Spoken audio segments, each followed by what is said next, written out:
real sad that she couldn't be here today. She's in Brazil.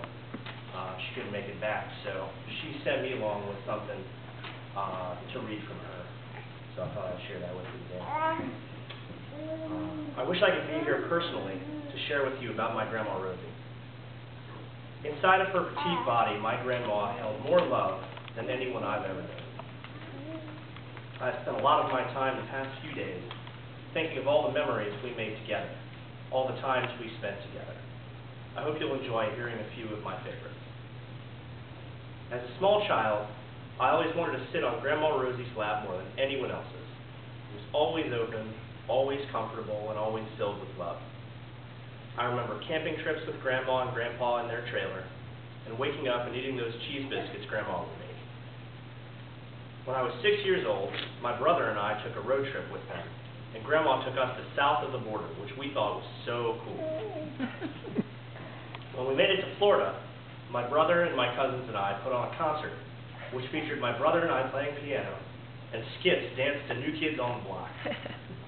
Grandma coaxed all of her friends in the retirement center to watch. It must have been a slow day in the neighborhood. After Hurricane Andrew hit, she and Grandpa moved just down the street from me, and I used to ride my bike over to their apartment at least once a week. We would play 31, which was a simpler version of blackjack, for cookies. And I always won, and got to carry home a giant bag full of cookies.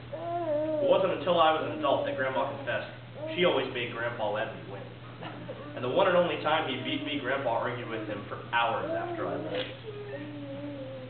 After we moved to Richmond, I remember going back to her and Grandpa's apartment for family Christmas dinner.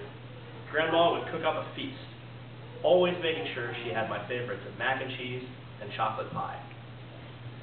I remember her telling me about the time she visited Ireland and how proud she was to be Irish. She always told me that one day she and I would take a trip to Ireland. Although she got older and wasn't able to ever make it back, she inspired me to visit Ireland a few years ago, and her spirit was with me the entire trip. If I could leave you with any parting memory of my grandma, it would be how much she could love and how beautiful her heart was. Although I was not her blood grandchild, it never mattered to her. I was her grandbaby, and she was my Grandma Rosie.